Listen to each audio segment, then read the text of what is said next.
All praises to Yahweh Ba'Shem Yahweh Shai, Ba'Shem Makar Kadash. Double honors to the apostles and the elders of Great Millstone, and Shalom to the elect to the nation of Israel. This is going to be a quick lesson on how, pretty much just answering the question of, did the Israelites need to keep the law in order to be heirs of the promise? Or was what they was given a promise? All right, it's going to be roughly on that topic, man. Because if it was based on the law that makes you become an heir, then that would have meant that every single other nation would have been able to keep the law as well and become a seed of Abraham, right? You can't become a seed of Abraham by your own works, man, right? Because then it's not by grace. Romans chapter 4 and verse 14. For if they which are of the law be heirs, faith is made void and the promise made of none effect. Exactly, right? If those that keep the law become an heir, then that means that faith's void and that the promise isn't of effect, man. And who is the promise to? The promise was to the Israelites. Let me quickly prove that. Romans chapter 9 and verse 4, who are Israelites, to whom pertaineth the adoption and the glory and the covenants and the giving of the law and the service of God and the promises. Now, that's not even really the scripture that I need to even go to. I can go way back to the beginning to prove my point. This is Genesis chapter 12 and I jump straight to verse 7. And Yahweh appeared unto Abram and said, unto thy seed will I give this land. And there he builded an altar unto Yahweh, who appeared unto him. Right? So I don't know how it is that these heathens have all of a sudden tried to imagine that they're part of this, but they're not a part of it.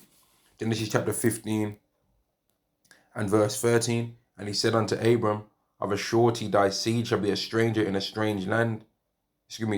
And he said unto Abram, know of a surety that thy seed shall be a stranger in a land that is not theirs, and shall serve them, and they shall afflict them 400 years. And I find it funny that now all of a sudden everybody wants to become a seed of Abraham, right? But none of these people wanted to become a seed of Abraham when this captivity was taking place, right? Neither did anyone want to become an Israelite when they had to go into the curses under any of the nations that they went under, right? No one wanted to try and acknowledge that everyone's somehow Abraham's seed then, when we was in the Atlantic slave trade. But now all of a sudden everyone wants to be an Israelite, everyone wants to be equal. There's no more races, right? We shouldn't even judge based on skin color. It's wrong to be racist and all of this stuff. Now all of a sudden that they've drained our people out, so that we got no hope in anything. And they've made themselves rich off that. And then now they want to try and come up with excuses and try and make out like all the free labor that they have, like that they've been given, isn't the reason why they're above us. They want to make out like that's not the reason why they're above us.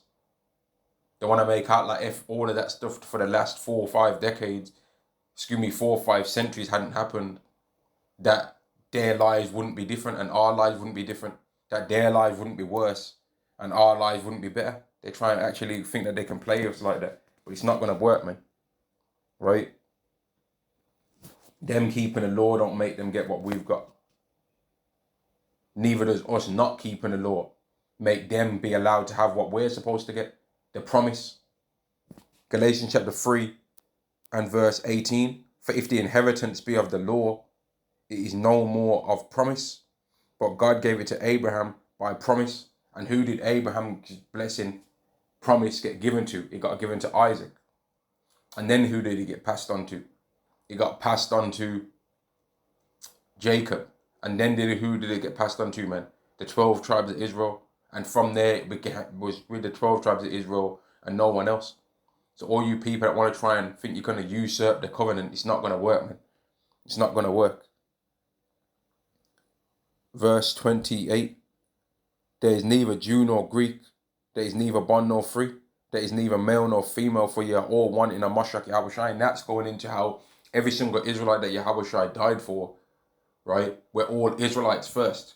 So there's no need to try and differentiate Israelites when you're just talking about our nation by trying to separate the Israelite that was following after the law and the Israelite that wasn't following after the law, because ultimately all sinned. Neither is there any need to even try and separate and differentiate initially between a bond or a free Israelite, because we're all Israelites. Neither is there any need to even differentiate between the man and the woman, because the man and the woman sinned. And as we can see right now, The Israelite woman is trying to separate herself from the Israelite man as if she didn't commit no sins under the law. She tries to just blame the man all the time, right? And then there's some men that try to just blame the women for everything when we both all sinned, man.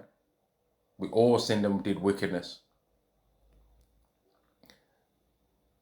For ye are all one in a Mashiach Yahushai, and if you be a Mashiach, then ye are Abraham's seed and heirs according to the promise.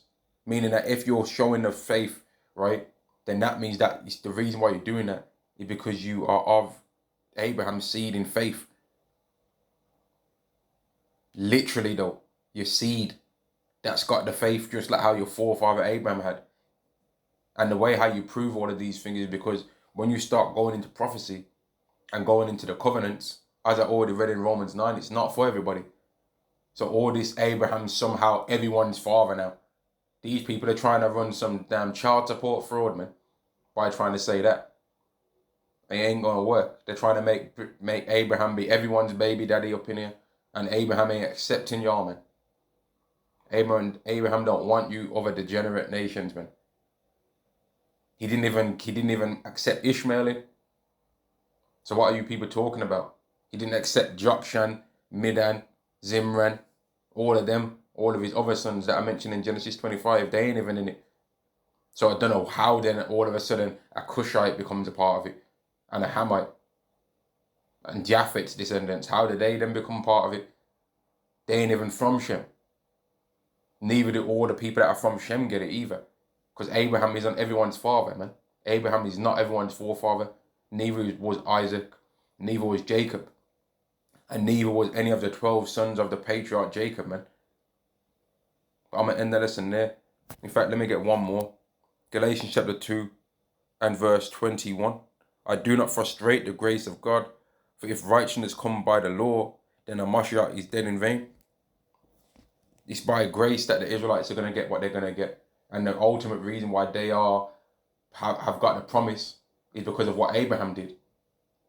And the reason why Abraham was chosen was just because Yahweh wanted to choose him. He could have easily chosen the whore instead of Abraham if he wanted to, but he didn't do that. He could have called himself the God of Nahor, Lot, and then whatever Lot's sons were, and Moab. He could have called himself that, the God of Nahor, Lot, and Moab, or the God of Nahor, Lot, and Ammon. But he didn't do that. He wanted to be called the God of Abraham, the God of Isaac, and the God of Jacob, man. And the God of the 12 tribes of Israel ultimately as well, which is Israel. But I'm going to end the lesson there. These Christians don't know the Bible nowhere near as much as they think they do. And just the fact that there's a concept in the scriptures of the vessels of wrath and the vessels of mercy, which is mentioned in Romans 9, that shows that salvation is not for everybody as they want to claim it is. And I'm going to end the lesson there. All praises to Yahweh, Ba'asham Yahweh Shai, Ba'asham Makar Kodash. Double honors to the apostles and the elders of Great Millstone, and Shalom to the nation of Israel. Shalom.